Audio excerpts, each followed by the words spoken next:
নমস্কার বন্ধুরা, আমি চৈতালি পাকশালায় তোমাদের সকলকে স্বাগত। আজকে আমি নিয়ে এসেছি মুগ ডাল দিয়ে লাউয়ের রেসিপি। এটা কম তেল মশলায় রান্না হয়ে যায়, আর এটা কিন্তু একদম পুরনো দিনের রান্না। চলো দেখে নাও বন্ধুরা আমি এটা কি করে বানাচ্ছি।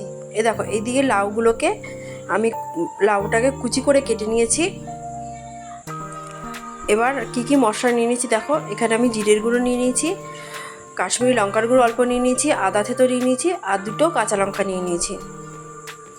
এটাতে কিন্তু বেশি মশলা লাগে না, অল্প করেই মশলা দিয়ে রান্না হয়ে যায়। দেখো, এইদিকে আমি সোনা মুগ ডাল নিয়ে নিয়েছি, বেশি নিয়ে নিই, 1/2 কাপ মতো নিয়েছি।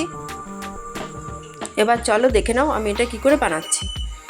দেখো, ফার্স্টে আমি কড়াই নিয়ে নিয়েছি, কড়াইটা গরম হলে আমি মুগ ডাল দিয়ে দিলাম। মুগ ডালটাকে ভেজে নেব।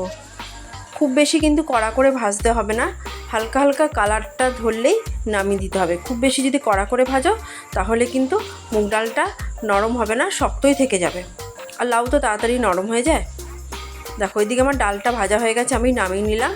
এবার ওই কড়াইয়ের মধ্যে আমি সাদা তেল দিয়ে দিলাম। দেখো, একদম কম করে তেল দিয়েছি। তেলের মধ্যে আমি জিরে ফোড়ন দিয়ে দিলাম, আর একটু কালো জিরে ফোড়ন দিয়ে দিলাম, আর মৌরি ফোড়ন দিয়ে দিলাম। জিরে, কালো জিরে, মৌরি মোটামুটি সব মিলিয়ে আমি 1 চামচ মতন দিয়েছি। এবার ফোড়নটা একটু ভাজা ভাজা হলে এর মধ্যে আমি শুকনো লঙ্কা দিয়ে দেবো, তারপরে সবগুলো একসাথে ভেজে নেব। ফোড়নটা দেখো আমার ভাজা ভাজা হয়ে গেছে। এবার আমি আদা থেতো দিয়ে দিলাম, অর্ধেক চামচ মতন আদা থেতো দিয়েছি।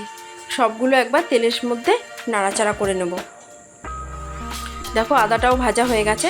এবার আমি গুঁড়ো মশলাগুলো দিয়ে দিলাম, যেমন জিরের গুঁড়ো, হলুদ আর কাশ্মীরি লঙ্কার গুঁড়ো। ওটা দিয়ে খুব ভালো করে তেলের মধ্যে নাড়িয়ে চাড়িয়ে নেব। গ্যাসের আঁচটা কিন্তু আমার কমানোই আছে, না হলে কিন্তু মশলাগুলো পুড়ে যাবে। এবার আমি লাউগুলো দিয়ে দিলাম, যে লাউগুলো আমি কুচি করে রেখেছিলাম, দিয়ে মশলার সাথে খুব ভালো করে মিশিয়ে নেব।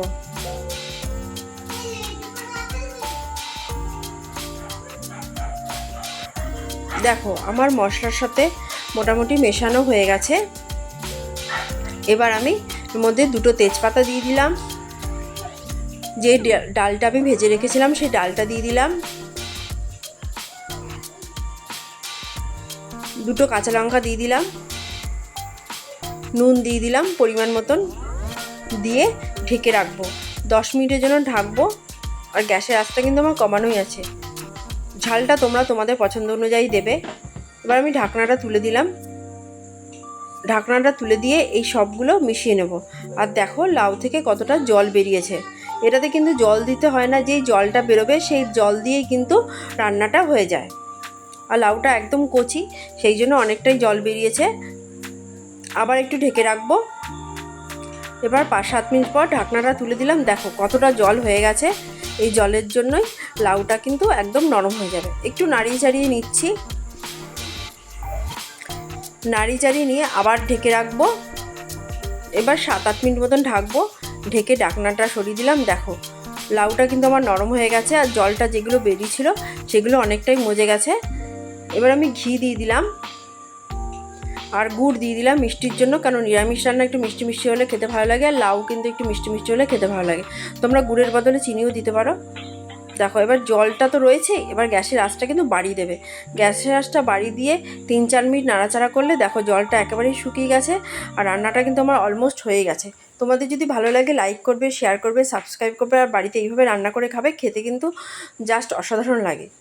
এবার দেখো, একটা প্লেটে তোমাদের সার্ভ করে দেখাচ্ছি। ব্যাস, রান্নাটা আমার ready. Tata, bye, thank you.